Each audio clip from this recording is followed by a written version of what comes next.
विद्यार्थी मित्रांनो नमस्कार. मी डॉक्टर भारत यलगडाख, सहाय्यक प्राध्यापक, department of geography, KRT art, BH commerce, M science, popularly known as a KTHM college. विद्यार्थी मित्रांनो, आजच्या तासिकेमध्ये मी तुमचे सहर्ष स्वागत करीत आहेत. आपण जी 220 जिओग्राफी ऑफ महाराष्ट्र म्हणजेच महाराष्ट्राचा भूगोल हा जो स्पेशलचा पेपर आहे, यामधील चॅप्टर नंबर 4 त्याचं नाव आहे रिसोर्सेस किंवा साधन संपदा, याविषयी आपण मागील तासिकेपासून चर्चा सुरू केली आहे. विद्यार्थी मित्रांनो, या रिसोर्स विषयी आपण मागील तासिकेला बघितलं की त्याचं मिनिंग अँड डेफिनेशन म्हणजे रिसोर्सचा अर्थ काय, रिसोर्सच्या व्याख्या कशा आहेत, तर वेगवेगळ्या शास्त्रज्ञांनी किंवा वेगवेगळ्या तज्ज्ञांनी कोणकोणत्या स्वरूपात वेगळ्या व्याख्या केल्या आहेत याबद्दल आपण महाराष्ट्राच्या बाबतीमध्ये बघितलं असेल. म्हणजेच आपण महाराष्ट्राच्या बाबतीमध्ये विचार करत असताना असाही विचार केलात की महाराष्ट्र आज भारतातील एक प्रगत राज्य म्हणून ओळखले गेले आहेत. देशाच्या औद्योगिक उत्पादन, गुंतवणूक व आर्थिक वाढीमध्ये मानवाचा सहभाग महत्त्वाचा आहे. एकूण राष्ट्रीय सकल उत्पन्नामध्ये महाराष्ट्राचा मोठा वाटा आहे असं आपल्याला माहिती आहे. म्हणजे जर असं आपण विचार केला की भारतातील गुंतवणूक असेल तर कोळसा निर्मितीमध्ये असेल, अणुनिर्मितीमध्ये असेल किंवा विविध विविध क्षेत्रामध्ये महाराष्ट्राचा देशात प्रथम क्रमांक लागतो, हे आपण मागील तासिकेला बघितलं. म्हणजेच याचाही विचार करत असताना की साधन संपदा ही मानवी जीवनासाठी किती अतिशय आवश्यक साधन आहे. मानवाला कोणत्या ना कोणत्या प्रकारे उपयोगी पडणारे पर्यावरणीय घटकाला आपण साधन संपदा म्हटलो. याचबरोबर अधिक तज्ज्ञांनी व्याख्या सांगितल्या तुम्हाला की झिमरमन असेल किंवा मॅकनॉल पी असेल किंवा ब्रिटानिका ज्ञानकोशानुसार वेगवेगळ्या व्याख्या करण्यात आल्या. म्हणजे मानवाची गरज भागवण्याची क्षमता असणारे पर्यावरणीय घटक म्हणजे साधन संपदा होय, हे आपण बघितलं. किंवा निसर्गाने दिलेले व मानवाला उपयुक्त असणारे घटक म्हणजे नैसर्गिक साधन संपदा, याचाही आपण या ठिकाणी विचार केला. म्हणजेच मानवी जीवन व त्याच्या अस्तित्वास उपयुक्त असणाऱ्या घटकांना किंवा वस्तूंना आपण साधन संपदा म्हटलो. अशा व्याख्येबद्दल थोडक्यात असं सांगता येईल की मानवाची गरज भागवण्याची क्षमता ज्या निसर्गातील असेल, ज्या पदार्थामध्ये आहे किंवा ज्या वस्तूमध्ये आहे, त्याला आपण साधन संपदा असं म्हटलोय. आणि साधन संपदेच्या सांगत असताना सर्वसाधारणपणे साधन संपदेची आपण दोन भागामध्ये विभागणी केली. त्याच्या निर्मितीनुसार साधन संपत्तीची नैसर्गिक साधन संपदा व मानवनिर्मित साधन संपदा असे म्हणजेच अशा आपण विचार केला. त्याचबरोबर नैसर्गिक साधन संपदा असेल किंवा मानवनिर्मित साधन संपदा असेल, त्याचं वर्गीकरण केलंय. कोणकोणत्या गोष्टी नैसर्गिक साधन संपदेमध्ये येतात, कोणकोणत्या गोष्टी मानवनिर्मित साधन संपदेमध्ये येतात, हेही आपण मागील तासिकेला बघितलं आहे. म्हणजे प्रत्येक गोष्ट अभ्यासत असताना किंवा करत असताना की साधन संपदा ही मानवाच्या विकासामध्ये किंवा त्या राज्याच्या किंवा त्या प्रदेशाच्या विकासामध्ये किती महत्त्वाचे आहे याचा विचार केला. म्हणजे मानवी साधन संपदे किंवा मानवी साधन संपदा म्हणजे नेमकं काय, तर मानवाची गुणात्मकता असेल, संख्यात्मक असेल किंवा ही बाब लक्षात घेतली पाहिजे. गुणात्मक साधन संपदेमध्ये मानवाची बुद्धिमत्ता असेल, कल्पनाशक्ती असेल, कार्यक्षमता असेल, निर्णय क्षमता असेल, व्यक्तिमत्व विकास, त्याचे कौशल्य असेल, तांत्रिक अति वैज्ञानिक ज्ञान असेल, शिक्षण असेल, त्याचबरोबर इतर शिक्षण असेल समाविष्ट असतात. प्रत्येक याला नैसर्गिक साधन संपदेला अतिशय साथ मिळाली तर आर्थिक विकास नक्कीच होतो, हे आपल्याला माहिती आहे. म्हणजे प्रत्येक गोष्ट अभ्यासत असताना आपल्याला ही त्याचं कौशल्य, तांत्रिक ज्ञान या कोणत्याही देशाचा किंवा राष्ट्राचा आर्थिक विकासामधील त्याची साधन संपदा अतिशय महत्त्वाची असते. म्हणजे यामुळे कोणत्याही देशाचा किंवा राष्ट्राच्या आर्थिक विकासामध्ये ती साधन संपदा ही महत्त्वाची आहे. महाराष्ट्राच्या राज्याच्या विकासामध्ये किंवा वाटचालीमध्ये या साधन संपदेला अतिशय महत्त्वाचं स्थान आहे. म्हणजेच याचबरोबर महाराष्ट्राच्या वेगवेगळ्या भागांचा, वेगवेगळ्या संपदांचा आपल्याला अभ्यास करायचा आहे. म्हणजे महाराष्ट्रातील जलसंपदा असेल, या जलसंपदेचा विचार आजच्या तासिकेला आपण या ठिकाणी करणार आहोत. विद्यार्थी मित्रांनो, जलसंपदा म्हणजे काय किंवा वॉटर रिसोर्सेस नेमके काय, की वॉटर रिसोर्सेस कसे अवेलेबल आहे, किती स्वरूपात आपल्याकडे अवेलेबल, याचा आपण आजच्या तासिकेला थोडक्यात त्याची प्रास्ताविक माहिती आज आजच्या तासिकेला करणार आहोत. विद्यार्थी मित्रांनो, साधन संपदेचा विचार करत असताना महाराष्ट्रातील साधन संपदा किती महत्त्वाची आहे. त्या साधन संपदेपैकी जलसंपदा ही अतिशय महत्त्वाची गोष्ट आहे.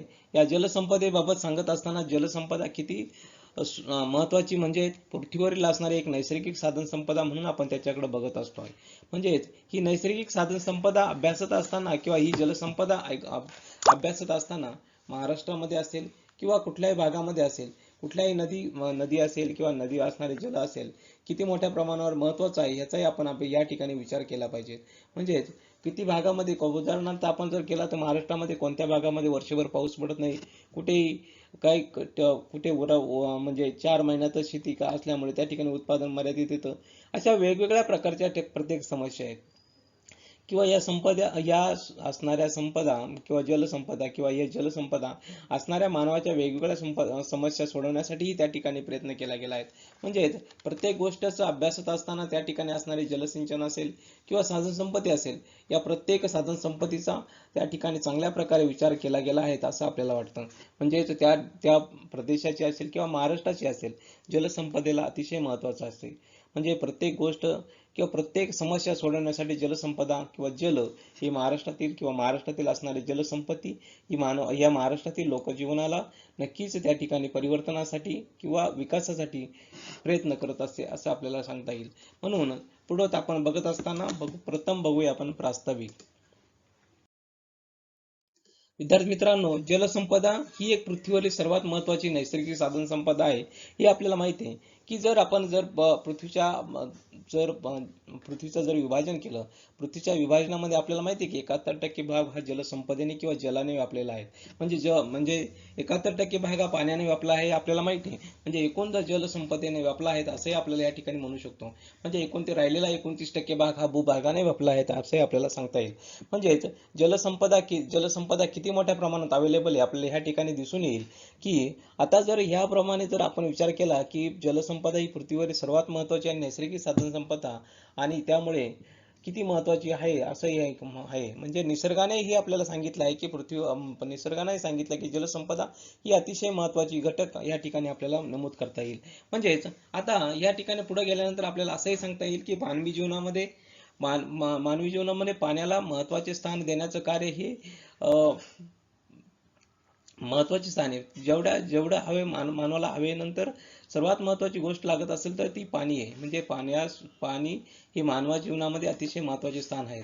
आता पाणी कसं तयार होतं हे आपल्याला माहिती आहे की दोन म्हणजे हायड्रोजन आणि ऑक्सिजन यांच्या अणूपासून बनलेला जो पदार्थ असतो त्याला आपण पाणी असं म्हणतो किंवा H2O असं त्याचं आपलं रेणुसूत्र आहे. त्या H2O बघत असताना आपल्याला या ठिकाणी सांगावं लागतं की हायड्रोजन आणि ऑक्सिजन यांच्या 2 अणूपासून तयार झालेला हा पदार्थ म्हणजे पाणी होय. आता पाणी जर आपण विचार केला तर पाणी हे मात्र एका स्थितीतून दुसऱ्या स्थितीत रूपांतर होत असतं. आता एका स्थितीतून दुसऱ्या स्थितीत म्हणजे काय, एका स्थिती असते ते दुसऱ्या स्थितीत रूपांतर होणे म्हणजे काय. आता बघूया आपण की घनरूप असेल तर घनरूपामध्ये ते बर्फाच्या स्वरूपामध्ये आढळतं. तर वायुरूपामध्ये ते पाण्याची वाफ किंवा वॉटर वेपर याच्या स्वरूपामध्ये आढळतं. म्हणजे आता बर्फ, पाणी आणि वाफ अशा 3 स्वरूपामध्ये आपल्याला मिळतं. म्हणजे घन, द्रव आणि वायू अशा 3 स्वरूपामध्ये किंवा 3 रूपामध्ये आपल्याला पाणी बघायला मिळत असतं निसर्गामध्ये. आता या पाण्याचा विचार करत असताना पाणी हे रंगहीन आहे, गंधहीन आहे, चवहीन आहे असंही आपल्याला या ठिकाणी म्हणता येईल. आता निसर्गामध्ये मात्र हे द्रवरूप मोठ्या प्रमाणात आढळतं हे आपल्याला सर्वांना माहिती आहे. किंवा द्रवरूप म्हणजे द्रव स्वरूपामध्ये म्हणजे पाणी या स्वरूपामध्ये आपल्याला मोठ्या प्रमाणात निसर्गामध्ये अवेलेबल आहे. पाण्याचा वापर करताना त्याची गुणवत्ता ही अतिशय महत्त्वाची असते. म्हणजे पाण्याचा वापर करताना त्याची गुणवत्ता किती स्वरूपाची व कशा स्वरूपाचं पाणी आहे त्याची तपासणी करणे गरजेचे आहे. आणि पाणी वापरताना त्याची गुणवत्ता ही अतिशय महत्त्वाची गोष्ट आपल्याला या ठिकाणी नमूद करावं लागेल. त्यानंतर पुढे गेल्यानंतर आपण असे बघू शकतो की कधी कधी स्वच्छ दिसणारं पाणी असतं, पण ते स्वच्छ दिसणारं पाणी त्याच्यामध्ये मोठ्या प्रमाणावर रोगजनक जंतू असतात असंही आपल्याला या ठिकाणी म्हणावं लागेल. म्हणजे जास्तीत जास्त स्वच्छ दिसणारं पाणी असतं पण त्या ठिकाणी जास्तीत जास्त जीवजंतू त्यामध्ये नक्कीच दिसत असतात असे आपल्याला सांगता येईल. म्हणून अशा वेळेस पाण्याची वेळोवेळी निर्जंतुकीकरण करणे किंवा त्याला निर्जंतुकीकरण गरजेचे असते असंही आपल्याला म्हणावं लागेल. म्हणजे त्या भागात असणाऱ्या पाण्यातून निर्जंतुकीकरण करणे गरज ठरत असते. म्हणजे असणारे जंतू असतील किंवा बॅक्टेरिया असतील किंवा वेगळे या असतील तर त्या ठिकाणी त्या पाण्यातून क्लोरीकरण किंवा ह्या गोष्टी करणं आवश्यक असतं. म्हणून आपण पुढेही असा विचार करू की जलचक्राच्या माध्यमातून एका रूपातून दुसऱ्या रूपात पाणी रूपांतरित होत असतं आपल्याला माहिती आहे. जलचक्र म्हणजे काय किंवा जलचक्राचा आपण अभ्यास केलेला आहे. जलचक्राचं पाणी बघितलं असेल की द्रवरूप, स्थायू रूप असेल, द्रवरूप असेल, वायुरूप असेल अशा वेगवेगळ्या रूपांतरित भागामधून पाणी त्या जलचक्राच्या माध्यमातून एका रूपातून दुसऱ्या रूपात जात असतं. म्हणजे बर्फ असेल, त्यानंतर पण पाणी असेल किंवा वाफ असेल, ह्या म्हणजे घन असेल, द्रव असेल आणि वायुरूप असेल, याच्या वेगवेगळ्या रूपामध्ये त्या ठिकाणी आपल्याला ह्या माध्यमातून एका रूपातून दुसऱ्या रूपात जाताना दिसते.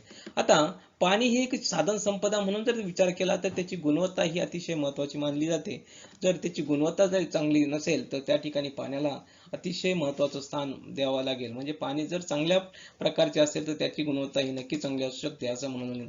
जर पाणी शुद्ध स्वरूपात उपलब्ध नसेल तर त्याचा वापर खूप मर्यादा येऊन जातात. तर पाणी चांगल्या प्रकारे चांगल्या शुद्ध स्वरूपात नसेल तर त्याचा वापर काही कमीत कमी होऊ शकतो असे आपल्या ठिकाणी म्हणावं लागेल. म्हणून पाणी ह्या साधन संपत्तीचे काही गुणधर्म असतात. त्या पाणी साधन संपत्तीचे गुणधर्म कसे ते आपल्याला अभ्यासणं गरजेचे आहे. म्हणजे पाणी ह्या साधन संपदा त्याचे गुणधर्म हेही आपल्याला या ठिकाणी लक्षात घ्यावे लागतील. आता पाण्याचा गुणधर्म समजा पीएच असतो. आता पीएच हा 7 ते 8.5 यांच्या दरम्यान असावा पीएच. ओके. अन्यथा त्याचा विपरीत परिणाम हा मानवाच्या आरोग्यावर होतो. म्हणजे 7 ते 8 पॉईंटच्या दरम्यान जर असेल तर मानवाला ते योग्यशीर असं आपण म्हणू शकतो. किंवा जर ते त्यापेक्षा जास्त असेल किंवा त्यापेक्षा कमी असेल तर त्याचा नक्कीच आम्लधर्मी किंवा अल्कधर्मी असे दोन प्रकार असतात. म्हणजेच पाण्याचा पीएच हा एवढ्या दरम्यान असेल तर तो न्यूट्रल समजला जातो. त्याच्यापुढे काही अल्कधर्मी असतात किंवा आम्लधर्मी असेल या भागांमध्ये असेल तर त्याचा मानवी आरोग्यावर नक्कीच परिणाम झालेला आपल्याला दिसून येईल. म्हणजेच पाण्यातील क्षाराच्या प्रमाणावरून जर आपण पाणी सुपेन म्हणजे सॉफ्ट वॉटर असेल किंवा हार्ड वॉटर असेल अशा दोन प्रकारामध्ये त्याची विभागणी करता येऊन केली. सॉफ्ट वॉटर आणि हार्ड वॉटर याच्या म्हणजे पाण्यातील असणाऱ्या क्षाराचं प्रमाण म्हणजे पाण्यामध्ये किती प्रमाणात क्षार आहे त्या पाण्याच्या क्षाराच्या प्रमाणावरून आपण त्याचे दोन प्रकारामध्ये विभाजन करतो. सॉफ्ट वॉटर आणि हार्ड वॉटर. आता त्याही पुढे गेल्यानंतर पाण्याचे क्षाराचे प्रमाण जर 50 ते 100 दरम्यान प्रति दशलक्ष पीपीएम असेल तर त्याला पाण्याला आपण पाणी सुपेन वॉटर किंवा सॉफ्ट वॉटर असं म्हणतो. पण जर हेच प्रमाण 100 ते 200 प्रति दशलक्ष असेल तर त्याला आपण हार्ड वॉटर असंही म्हणू शकतो. म्हणजे दोन प्रकारचे पाणी सॉफ्ट वॉटर आणि हार्ड वॉटर यामधला तुम्हाला फरक कळला असेल. 50 ते 100च्या दरम्यान असेल तर त्याला म्हणायचं सॉफ्ट वॉटर आणि 100 ते 200च्या दरम्यान असेल तर त्याला म्हणायचं हार्ड वॉटर असं आपण या ठिकाणी सांगू शकतो. म्हणजेच आता हे प्रमाण जर 300 प्रति दशलक्ष पेक्षा जर गेलं म्हणजे 300 पेक्षा जर पुढे गेलं तर ते मानवाला अतिशय घातक असतं असं त्या ठिकाणी आहे. म्हणजे थोडक्यात असा विचार केला तर आपला ह्या प्रकारचं पाणी जर सापडलं तर या प्रकारचं पाणी मानवाला अयोग्य मानलं जातं. म्हणजे मानवाला त्या उपयोगीत नाही असंही आपण या ठिकाणी समजलं गेलं पाहिजे. म्हणजेच अशा प्रकारे हे घातक ठरू शकतं असंही आपण या ठिकाणी नमूद करूया. आता अशा प्रकारे पुढे काही गुणधर्म अभ्यासत असताना पाण्याचे गुणधर्म लक्षात घेऊनच विविध कारणासाठी त्याचा वापर केला पाहिजे असंही आपण या ठिकाणी सांगतो. म्हणजे कोणत्याही पाण्याचे गुणधर्म किती प्रमाणात आहेत की हार्डनेस किती आहे त्याचा सॉफ्टनेस किती आहे हे आपण अभ्यासलं पाहिजे. म्हणजे याच्यावरून त्याचा कोणकोणत्या कारणासाठी त्याचा वापर होऊ शकतो हे आपण या ठिकाणी ठरवू शकतो. आता पाण्याचे काही गुणधर्म अभ्यासत असताना त्यामध्ये पाण्याची विद्युत दाहकता असते म्हणजे इलेक्ट्रिक कंडक्टिव्हिटी किंवा पाण्याचे तापमान असेल, पाण्याची गढुळता असेल, पाण्यातील प्राणवायू म्हणजे ऑक्सिजनचं प्रमाण किती त्याच्यामध्ये त्याच्यावर असू शकतं. पाण्याचा जडपणा असू शकतो. त्यानंतर पाण्याचे व इतर रासायनिक यांच्याशी असणारे सहसंबंध असणारे किंवा रासायनिक गुणधर्म असतील किंवा जैविक गुणधर्म असतील हेही सर्वात महत्त्वाची गोष्ट लक्षात घेणे गरजेचे आहे. म्हणजेच हे सर्वात महत्त्वाचे पाण्याची विद्युत दाहकता असेल, पाण्याचे तापमान असेल, पाण्याची गढुळता असेल, पाण्यामधील प्राणवायूचे प्रमाण असेल, पाण्याचा जडपणा असेल किंवा पाण्याचे इतर रासायनिक किंवा व जैविक गुणधर्म असेल हेही लक्षात घेणे गरजेचे आहे. म्हणजे हे सर्व त्याचे गुणधर्म आहे. हे गुणधर्म लक्षात घेऊनच त्याची पाण्याची तपासणी करणं गरजेचं आहे असं मला वाटतं. म्हणजे पाण्याचा वापर करत असताना प्रथम त्या पाण्याची तपासणी करूनच त्याचा वापर केला गेला पाहिजे. तरच त्यासाठी तो अपायकारक एक उपायकारक आहे असे आपण ठरवू शकतो. जर ते अनुकूल ठरत असेल तर त्या अनुकूल ठरवण्यासाठी आपल्याला पाण्याची तपासणी करणे गरजेचे आहे. मग आपण जर तपासणी न करता जर पाण्याचा वापर केला तर त्याचे नक्कीच विपरीत परिणाम आपल्याला दिसून येतात असं आपल्याला या ठिकाणी नमूद करता येईल. तर त्यानंतर पुढे गेल्यानंतर आपल्याला असंही म्हटलं की पाण्याला जीवन म्हटलं आहे किंवा पाण्याला आपण कायम जीवन म्हणतो किंवा पाणी हे जीवन अमृत आहे असंही आपण म्हणतो की पाणी नसेल तर कुठलीही गोष्ट किंवा जलसंपत्ती नाहीये किंवा असंही सांगतो. म्हणजे पाणी जर असेल तर त्या भागामध्ये नक्कीच चांगल्या प्रकारे डेव्हलपमेंट झालेली असेल. पाणी हे जीवनामध्ये अतिशय महत्त्वाचे स्थान आपल्याला या ठिकाणी म्हणावं लागेल. म्हणजे जर पाणी नसेल तर सजीव व पृथ्वीवरील अस्तित्व टिकून राहू शकत नाही असे आपल्या या ठिकाणी म्हणू शकतो. म्हणजे पाणी जर असेल तर सजीव म्हणजे पृथ्वीवरील सजीवांचे अस्तित्व टिकून राहील असं आपल्याला या ठिकाणी म्हणावं लागेल. म्हणजेच सजीवांचे जर पृथ्वीवर अस्तित्व टिकून ठेवायचे असेल तर पाणी हे गरजेचं आहे. म्हणजेच आता तर त्याचा विचार केला तर पुढे जलसंपदा असेल किंवा वॉटर रिसोर्सेस असेल, ही अक्षय स्वरूपाची साधन संपदा आहे. आता अक्षय स्वरूपाची साधन संपदा म्हणजे काय हे तुम्हाला माहिती आहे, की जलसंपदा ही कशी स्वरूपाची साधन संपत्ती आहे हे आपण अभ्यासलंय. म्हणजे आता जर आपण विचार केला की ह्या साधन संपदेविषयी आपण थोडक्यात पातळीवरती विचार केला तर पृथ्वीवरील एकूण जलसाठ्यापैकी जर आपण विचार करत गेलो तर 97% जलसाठा हा सागरी भागात खाऱ्या पाण्याच्या स्वरूपामध्ये आपल्याला बघावयास मिळत असतो. म्हणजे खारं पाणी किती स्वरूपात आहे तर 97% म्हणजे 97% हे खाऱ्या पाण्याच्या स्वरूपामध्ये आपल्याला या ठिकाणी पाणी उपलब्ध आहेत.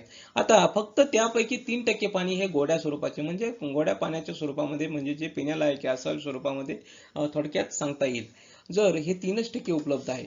आता यापैकी 2% उरलेले. आता या 3% जर 2%चा विचार केला ते 2% हे गोठलेल्या बर्फाच्या दरम्यान बर्फाच्या स्वरूपामध्ये त्या ठिकाणी म्हणजे आता उरला तुमच्याकडे 1% पाणी. आता यापैकी 1% पाणी आपल्याला गरज पूर्ण फक्त मानवाला उरलेलं 1% पाणी पाणी आपल्या गरजा पूर्ण करण्यासाठी वापर करत असतो. म्हणजे 97% खाऱ्या स्वरूपात आहे, 3% गोड्या स्वरूपात आहे. त्या 3%पैकी 2% गेलं ते बर्फाच्या स्वरूपामध्ये. आता उरला 1%. आता 1% पाणी आपण आपल्या गरजा पूर्ण करण्यासाठी वापरतो. म्हणजे मात्र यापैकी फक्त 0.67% पाणीच माणूस वापरू शकतो असंही आपल्याला या ठिकाणी म्हणावं लागेल. म्हणजे किती प्रमाणामध्ये पाणी अवेलेबल आहे या पृथ्वी तलावर आणि तर त्यापैकी आपण किती वापरू शकतो ह्या ठिकाणी आपल्याला समजेल. म्हणजे 0.67% पाणी आपण या ठिकाणी वापरू शकतो. त्यानंतर पुढे गेल्यानंतर उरलेल्या पाण्याच्या वापरामध्ये अनेक अडचणी हे आपल्याला माहिती आहे, की म्हणजे खारं पाणी असेल किंवा खारं पाण्याचं जर गोड्या पाण्यात रूपांतर करायचं असेल तर मोठ्या प्रमाणात त्याच्यावर प्रोसेस करावी लागते किंवा बर्फ असेल तर बर्फाचं पाण्यात रूपांतर करायचं असेल त्या ठिकाणी वेगवेगळ्या प्रोसेस असेल. म्हणजे प्रत्येक गोष्ट ही रूपांतरित करत असताना मोठ्या प्रमाणात अनेक अडचणी आहेत हे आपल्याला माहिती आहे. म्हणून आता पृथ्वीवरील 1.41 अब्ज घन किलोमीटर इतके जल आपल्याला या ठिकाणी सांगता येईल, की ह्या जर आपण या विचार केला तर त्यापैकी फक्त 4% जल हे भारतामध्ये आहे. म्हणजे एकूण जलाचा विचार केला तर एकूण पर्सेंटेजचा विचार केला तर फक्त 4%च जल भारतामध्ये अवेलेबल आहेत असं आपण म्हणूया. म्हणजे आता चितळे जलसिंचन 1995च्या आयोगानुसार असं आपण जर केलो तर महाराष्ट्रामध्ये दरवर्षी 163.82 घन किलोमीटर भूपृष्ठ जल व 20.5 घन किलोमीटर भूजल उपलब्ध होते असे आपल्या या ठिकाणी म्हणावं लागेल.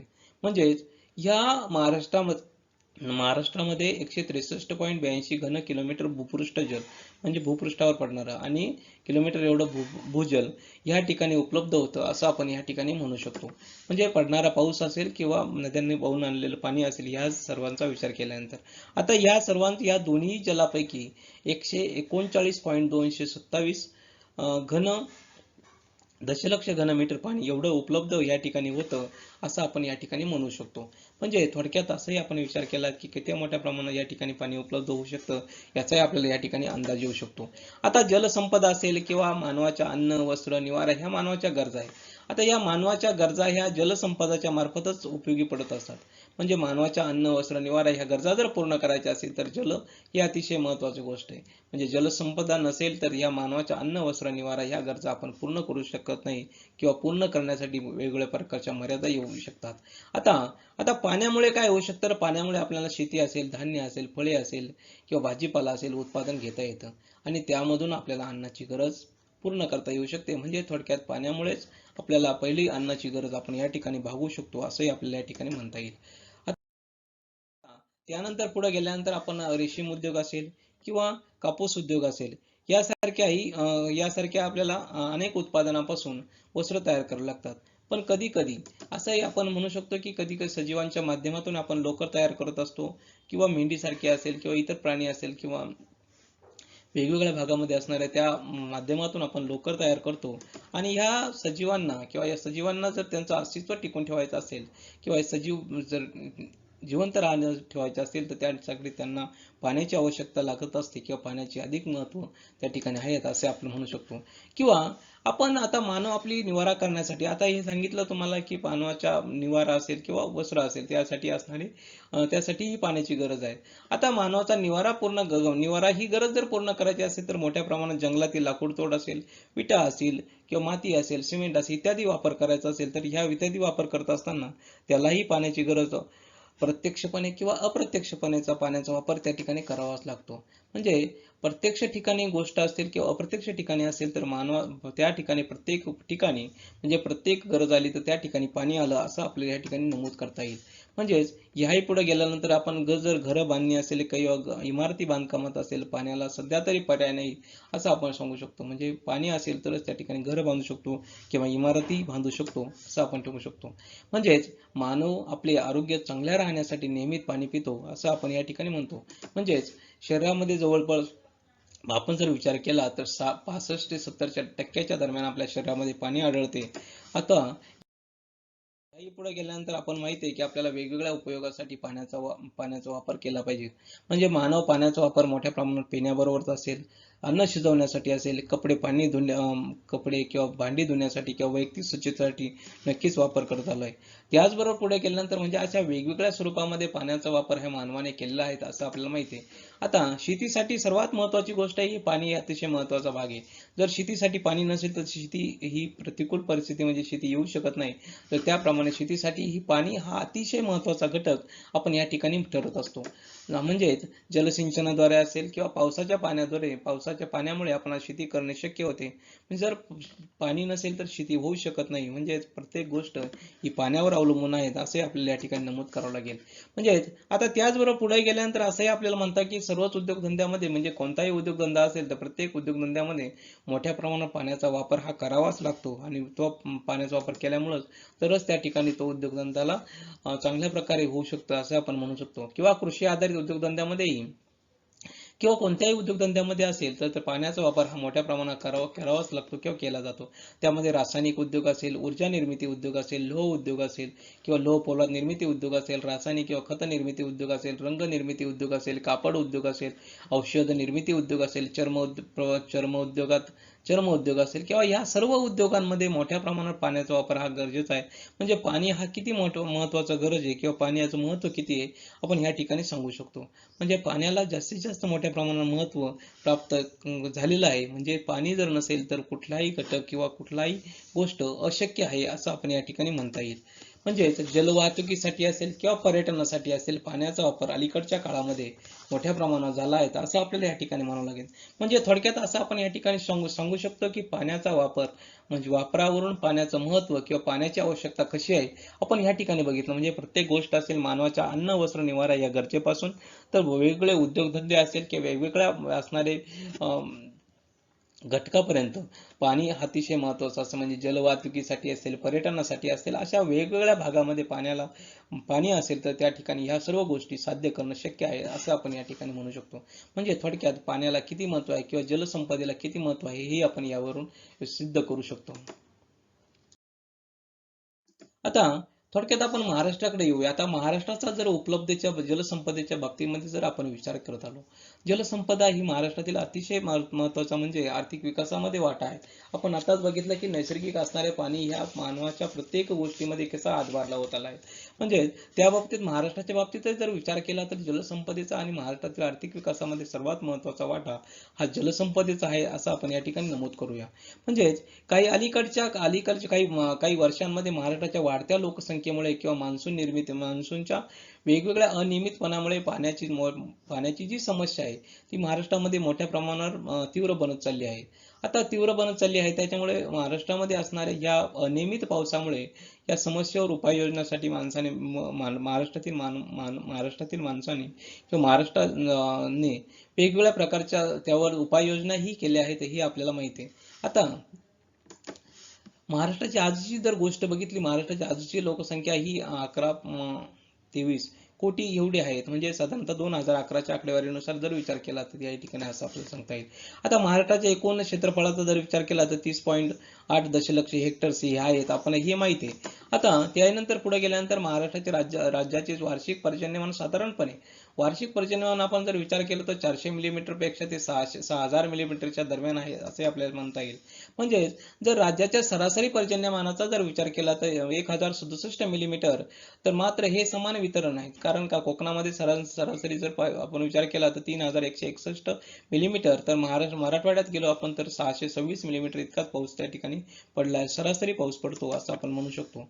आता जर महाराष्ट्राचा जर आपण विचार केला तर महाराष्ट्राच्या 100% पाणी कोणकोणत्या काळामध्ये महाराष्ट्रात उपलब्ध होऊ शकतं. आता महाराष्ट्रात जर विचार केला तर 88% पाणी हे जून ते सप्टेंबर म्हणजे नैऋत्य मान्सून काळामध्ये किंवा नैऋत्य मान्सून काळामध्येच उपलब्ध होतं असं आपल्याला म्हणायचं. म्हणजे ज्यावेळेस पावसाळा असतो महाराष्ट्रामध्ये त्यावेळेस 88% पाणी हे महाराष्ट्राला जून ते सप्टेंबर या काळामध्ये उपलब्ध होतं असं आपण या ठिकाणी म्हणू शकतो. त्यानंतर पुढं 8% पाणी हे ऑक्टोबर ते नोव्हेंबर म्हणजे माघारी मान्सूनचा काळ असेल किंवा ईशान्य मान्सूनचा काळ असेल त्या काळात आपल्याला या ठिकाणी उपलब्ध होतं असं आपण या ठिकाणी म्हणू शकतो. त्यानंतर पुढचं राहिलेलं 4% पाणी हे जानेवारी ते मे महिन्याच्या कालावधीमध्ये मिळत असतं महाराष्ट्राला. म्हणजे अशा प्रकारे 88% असेल, 8% असेल, 4% पाणी महाराष्ट्रात, पूर्ण 100% पाणी हे वेगवेगळ्या काळामध्ये पण महत्त्वाचा काळ हा जून ते सप्टेंबर या साधारणपणे 88% पाणी ह्याच काळात मिळते. म्हणून महाराष्ट्रामध्ये असणाऱ्या पाण्याचा सर्वात मोठा काळ हा जून ते सप्टेंबर आहेच, हाच आपल्याला या ठिकाणी म्हणावा लागेल. आता त्याही पुढे गेल्यानंतर आपल्याला असं म्हणावं लागेल की काही भागामध्ये पावसाचे प्रमाण हे 400 ते 700 मिलीमीटर एवढाही आपल्याला या ठिकाणी म्हणावं लागेल. त्याचबरोबर त्याबरोबर महाराष्ट्रातील असणाऱ्या औरंगाबाद जिल्हा असेल, जालना जिल्हा असेल, बीड असेल, लातूर असेल, बुलढाणा असेल, उस्मानाबाद, जळगाव, अहमदनगर, सातारा, धुळे, नाशिक, पुणे या जिल्ह्यांचा प्रामुख्याने या ठिकाणी समावेश होतो असं आपल्याला म्हणाले. म्हणजे या भागामध्ये फक्त 400 ते 700 मिलीमीटर एवढाच पाऊस पडतो असं आपण या ठिकाणी सर्वसाधारणपणे एवढाच पाऊस पडतो असं आपण या ठिकाणी नमूद करूया. आता महाराष्ट्रातून जवळपास जर आपण विचार केला तर महाराष्ट्रामध्ये जवळपास 20,000 किलोमीटर लांबीच्या 400 नद्या वाहतात. आता याही पुढे त्याच आयोगानुसार असं सांगितलं गेलं की महाराष्ट्रामध्ये 5 खोरे आणि 25 उपखोरे आहेत असे आपण या ठिकाणी म्हणू शकतो. आता ह्या ठिकाणी आपल्याला असंही सांगता येईल की वर्षातील 55 पर्जन्य दिन महाराष्ट्रामध्ये, फक्त पर्जन्य दिन 55 म्हणजे फक्त जर विचार केला तर आपण साधारणपणे 55 दिवसात पर्जन्य दिन आहे का. आता आता पर्जन्य दिन म्हणजे काय हे आपण मागील एका तासिकेला बघितलंय की पर्जन्य दिन कशाला म्हणायचं. पण ज्या दिवशी 2.5 मिलीमीटर पेक्षा जास्त पाऊस पडतो तेव्हा त्या दिवसाला पर्जन्य दिन असं आपण संबोधलं जातं. म्हणजे थोडक्यात असं 55 दिवसामध्ये ज्या ठिकाणी 2.5 मिलीमीटरच पाऊस पडला आहे असेच 55 दिवस किंवा सरासरी 55 दिवसच पाऊस महाराष्ट्रात पडतो असं आपण या ठिकाणी नमूद करूया. आता महाराष्ट्रात जर असा विचार केला की 1971 साली प्रति व्यक्ती प्रति वर्षाची पाण्याची उपलब्धता 3253 घनमीटर होती असं आपण या ठिकाणी नमूद करूया. म्हणजे महाराष्ट्राचा जर विचार केला एवढी होती. आता तोही जर विचार केला आपण तर सध्या आता 2011च्या याच्यानुसार तर 1459 घनमीटर एवढी कमी झाली आहे. म्हणजे भविष्यामध्ये जर आपण विचार केला तर महाराष्ट्राची लोकसंख्या जशी जशी वाढते तशी तशी पाण्याची मागणी सुद्धा वाढत आहे. म्हणजे जशी जशी 1971 साली असणारी लोकसंख्या असेल त्यावेळेस पाण्याची उपलब्धता आणि आज 2011 नुसार असणारी पाण्याची उपलब्धता ही अतिशय कमी झालेली आहे असं आपल्याला म्हणावं लागेल. म्हणजे जशी जशी लोकसंख्या वाढेल तशी तशी पाण्याची तीव्रता किंवा पाण्याची असणारी उपलब्धता ही कमी कमी होईल किंवा दरडोई असणाऱ्या पाण्याची उपलब्धता ही कमी कमी दिसेल आपल्याला असं या ठिकाणी सांगता येऊ शकते. त्यानंतर पुढे गेल्यानंतर वाढत्या लोकसंख्येला उपलब्ध असणाऱ्या पाणी ही अतिशय नियोजकपूर्ण काळजीपूर्वक वापरणं अतिशय गरजेचं आहे. आता एक स्वीडिश जलतज्ञ फाल्कन मार्क याचाही असा एक आधार आहे. तो असं सांगतो की प्रत्येक वर्षी आणि प्रत्येक माणसाला जर 1700 घनमीटर पाणी उपलब्ध असेल तर ते समाधानकारक मानलं पाहिजे. म्हणजे प्रत्येक माणसाला प्रत्येक व्यक्तीला जर 1700 घनमीटर पाणी उपलब्ध असेल तर ते समाधानकारक मानावं असं आपण म्हणू शकतो. म्हणजे आता जर त्याचा विचार केला तर ह्या मार्कचा किंवा ह्या मापदंडाचा जर आपण विचार केला तर महाराष्ट्रामध्ये असणारे जवळपास 252 शहर आहेत. त्यापैकी 47 शहर हे पर्जन्यछायेच्या प्रदेशात येतात. म्हणजे ज्या ठिकाणी दुष्काळाची तीव्रता ही मोठ्या प्रमाणावर आढळते असे आपण म्हणू शकतो. म्हणजेच असणाऱ्या ह्या मापदंडाचा आपण जर विचार केला तर पाणी महाराष्ट्रामध्ये उपलब्ध असणारं पाणी हे अतिशय कमी आहे असं आपण या ठिकाणी म्हणू शकतो. म्हणजे ज्या भागामध्ये दुष्काळाची तीव्रता मोठ्या प्रमाणावर त्या ठिकाणी असणारं 1700 घनमीटर पाणी उपलब्ध होणं अशक्य आहे. आता महाराष्ट्रामध्ये दरडोई पाणी फक्त 75 लिटर प्रतिदिन आहे. हे विहित मानकाप्रमाणे 135 लिटर असावं असं मानलं जातं. म्हणजे महाराष्ट्रातील मानवाला प्रत्येक मानवाला 75 लिटर प्रतिदिन पाणी मिळालं पाहिजे. पण हे जर आपण विचार केला तर ते आपल्याला 135 लिटर असावं असं मानलं जातं, पण ते त्यापेक्षा कमी आहेत. म्हणजे आता महाराष्ट्राच्या पाणी पुरवठ्याचा जर विचार केला तर आपण पाणी पुरवठ्यामध्ये फक्त 1.7% आहे, ते 24 तास अपेक्षित असतं असं आपल्याला म्हणावं लागेल. म्हणजेच जर ते 24 तास असलं पाहिजे पाणी, पण आणि महाराष्ट्रामध्ये फक्त ते 1.7 एवढंच मिळू शकतं असं आपण या ठिकाणी नमूद करूया. म्हणजेच महाराष्ट्रामध्ये आज फक्त जवळजवळ 50% पाणी पुरवठा हा नळजोडीसाठी उपलब्ध आहे. म्हणजे फक्त 50%च पाणी पुरवठा हा नळजोडणीने केला आहे. म्हणजे उरलेलं 50% पाणी पुरवठा नळजोडणीने अजून बाकी आहेत असं आपल्या या ठिकाणी म्हणता येईल. म्हणजे भविष्यात जर आपण विचार केला तर भविष्यामध्ये महाराष्ट्राला असणाऱ्या विविध क्षेत्रातील गरजा जर पूर्ण करायच्या असतील तर जलव्यवस्थापन हा अतिशय म्हणजे वॉटर मॅनेजमेंट हा सर्वात महत्त्वाचा घटक आहे. जर वॉटर मॅनेजमेंट किंवा जलव्यवस्थापन जर चांगल्या प्रकारे झालं तर ह्या असणाऱ्या समस्यावरती किंवा जलसंपदाचा नक्कीच चांगल्या प्रकारे आपण वापर करू शकतो. चांगल्या प्रकारे त्या असणाऱ्या भागामध्ये विकास घडवून आणू शकतो. म्हणजेच थोडक्यात किंवा महाराष्ट्रातील प्रत्येक मानवाची गरज असेल, ती गरज पूर्ण करायची असेल तर महाराष्ट्रातील जलव्यवस्थापन करणे हे अतिशय महत्त्वाचं घटक आपण या ठिकाणी नमूद करू शकतो. थोडक्यात अशा प्रकारे आपल्याला या ठिकाणी सांगितलं आहे. विद्यार्थी मित्रांनो, अशा प्रकारे आपण महाराष्ट्रातील असणारी जलसंपदा त्याच्या थोडक्यात आढावा या ठिकाणी आपण घेतला आहे. म्हणजे महाराष्ट्रातील असणारी जलसंपदा कशा स्वरूपाची आहे, महाराष्ट्रातील असणारी एकूण जलसंपदा किंवा महाराष्ट्रात पाण्याचं महत्त्व कसं आहे मानवाच्या दृष्टिकोनातून याचाही आजच्या तासिकेला आपण या ठिकाणी विचार केला आहे. विद्यार्थी मित्रांनो, याचबरोबर महाराष्ट्रातील असणाऱ्या एकूण नद्या किती, त्यानंतर असणारं पर्जन्यमान कसं आहे किंवा महाराष्ट्रामध्ये असणारी पाण्याची तीव्रता कशी आहे, कोणत्या भागामध्ये किती पाऊस पडतो याचाही आपण या ठिकाणी थोडासा विचार केला आहे. किंवा मानवाचा प्रत्येक ठिकाणी पाणी कसं उपयुक्त आहे, की कोणकोणत्या घटकासाठी मानवाला पाण्याची गरज लागते किंवा पाण्याची गरजच मानवाला का आहे हेही आपण या ठिकाणी अभ्यासलं. याविषयी कुणाच्या मनात शंका प्रश्न निर्माण झाले असतील तर आपण या ठिकाणी माझा मेल ID दिला आहे, त्या ठिकाणी आपण मेल करू शकता. धन्यवाद. आपण पुढील तासिकेला बघणार आहोत की महाराष्ट्रातील जलसंपदा वापराबाबत असणाऱ्या अडचणी कोणकोणत्या आहेत आणि कोणकोणत्या समस्या आहेत, त्या समस्यांचा विचार आपण पुढील तासिकेला करणार आहोत. तोपर्यंत धन्यवाद. Thank you very much.